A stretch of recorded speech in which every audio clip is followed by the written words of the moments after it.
ये बात आपकी बिल्कुल सही कि उन्होंने कहा था 2023 तक हम कोई चेंज नहीं करेंगे, जो प्रोडक्शन लेवल अभी बना वो उसको करेंगे। लेकिन अगर आप जो लोग मार्केट ट्रैक करते हैं ना, भाव भगवान है, जो कहावत बनेगी ऐसे नहीं बनाई गई है। पिछले एक हफ्ते में क्रूड में 16% की तेजी आई है, तो आज का आप 6% हटा दीजिए, ये 10% पिछले एक हफ्ते में क्यों चला, किसी को मालूम था ये डिसीजन होने वाला है। इसलिए क्रूड में बम्पर तेजी हुई थी without any reason. Last week में कुछ ऐसा नहीं होता कि क्रूड में इतनी तेजी आ जाए।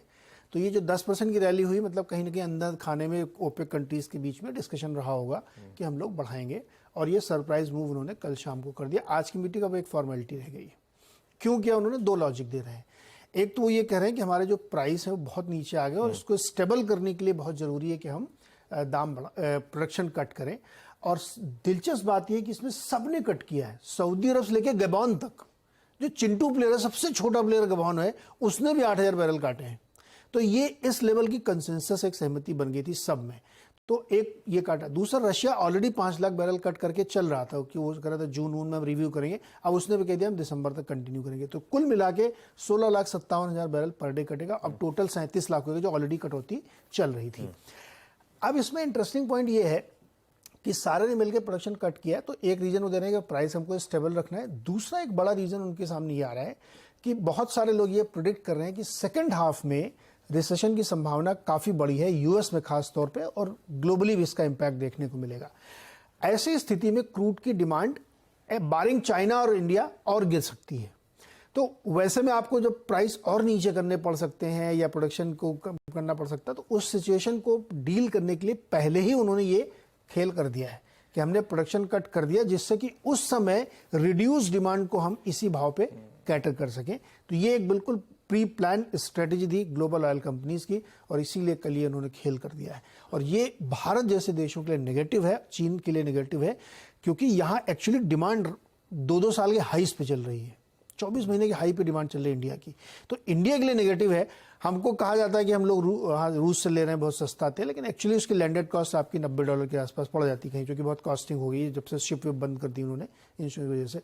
तो ये टोटलिटी में हमारे लिए नेगेटिव खबर है। अभी आरबीआई की पॉलिसी आनी, उससे पहले बम फोड़ दिया। अब गवर्नर साहब की एक चिंता और बढ़ गई कल रात से कि यार अब ये इसकी भी डिस्काउंटिंग कराओ। सो ये इंडियन मार्केट के लिए खास तौर पर अच्छी खबर नहीं है। मैं पूछने वाला था कि हम रशिया से सस्ता ले लेंगे, हमें क्या फर्क पड़ रहा है, लेकिन आपने वो क्लैरिटी अपने आंसर में दे ही दी कि लैंडेड कॉस्ट वो भी बहुत महंगी पड़ने लगी है, तो कोई फायदा नहीं होने वाला।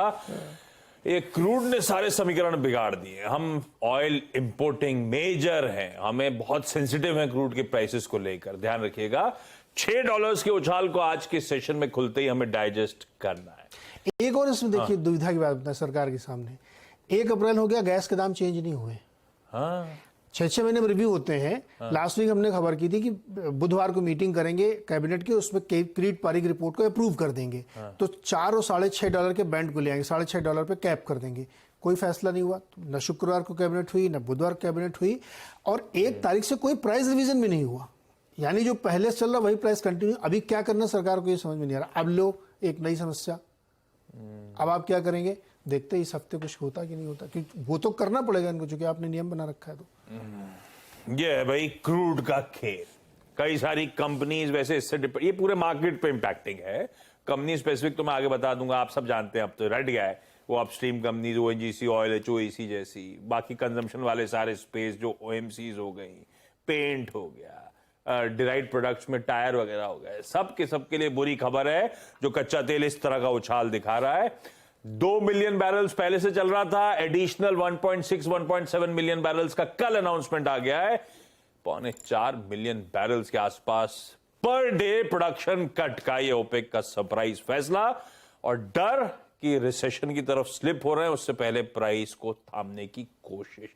ये दोनों खबरें एक्चुअली रिसेशन और प्राइस दोनों इश्यूज बन गए। लेकिन ये ज्यादा इंपॉर्टेंट इसलिए शुरुआत करी थी। लेकिन इक्विटीज की चाल जो दिखाया था मैंने फ्राइडे को, बहुत अच्छे मूव, बढ़िया ट्रेंडिंग दे था। आज सुबह फ्यूचर्स थोड़े से पस्त पड़े हुए यूएस के। इनफैक्ट नैस्डैक 2.5% दबाव के साथ चल रहा है। वो फ्राइडे तक की तस्वीर क्या थी, क्या चल रहा है यूएस में, इस तरह की तेजी क्यों बन रही है? हाँ, तो अगर आप थोड़ी देर के लिए अपने दिमाग से इस खबर को निकाल लें, क्रूड को निकाल लें, तो आप बहुत खुश होंगे, क्योंकि वाकई यूएस मार्केट ने जबरदस्त परफॉर्मेंस किया है। न सिर्फ उस वीक में, पूरे 3 महीनों में या मार्च में, जहां से भी आपकी मर्जी वहां से आप काउंट करिए। लास्ट वीक में यानी शुक्रवार को है जो हफ्ता खत्म हुआ उसमें S&P 500 और नैस्डैक दोनों 3.5% की मजबूती के साथ बंद हुए और S&P में भी 10% वेटेज नैस्डैक की कंपनियां रखती हैं। तो नैस्डैक में बहुत बड़ी तेजी बनी, 3.5% वीकली कह लीजिए, मार्च भर में 8% और 20% से ज़्यादा, मार्च में 16% रादर, और पूरे उसमें आप देखेंगे तो 20% की ज़्यादा की हाइक हो चुकी है। क्या लोअर लेवल पे वहाँ बाइंग हो रही है। आईटी में तो डेफिनेटली मैं कह सकता हूँ कि वहाँ पे बहुत बाइंग हुई, क्योंकि आप, हालांकि एक बड़ा कैच है इसमें आशीष, नैस्डैक की 7 कंपनियां हैं जिन्होंने ये रैली करी है, जिसमें आप Nvidia, Amazon, Tesla, Meta, Microsoft, यही सब है जिसपे बम्पर रैली होनी, और ये 100-150% चल चुके हैं अपने लोज से। तो ये 7 कंपनियों की रैली ने नैस्डैक को इतना ऊपर खींच दिया कि अब 20% ऊपर लोग कह रहे हैं बुल रन शुरू हो गया वहां पे टेक्निकली। लेकिन S&P में भी आप देखेंगे जाके तो नीचे लेवल पे बाइंग हुई है। तो वो इंपॉर्टेंट फैक्टर मुझे लगता है कि कारण ये है कि एक तो पीसी जो लास्ट वीक आया वो एक्सपेक्टेड था कि नीचे आया, जॉब जो बेरोजगारों का नंबर आया वो थोड़ा 5,000 बढ़ के आया, 1,95,000 आया, और तीसरा अब ये जो बैंक में इतनी समस्या चल रही थी वो लगभग सुलझती हुई दिख रही कि हाँ कोई नया बंदा नहीं आया पैसा मांगने, जो $162 बिलियन की लाइन खोली थी उसमें से थोड़ा कम हुआ पैसा।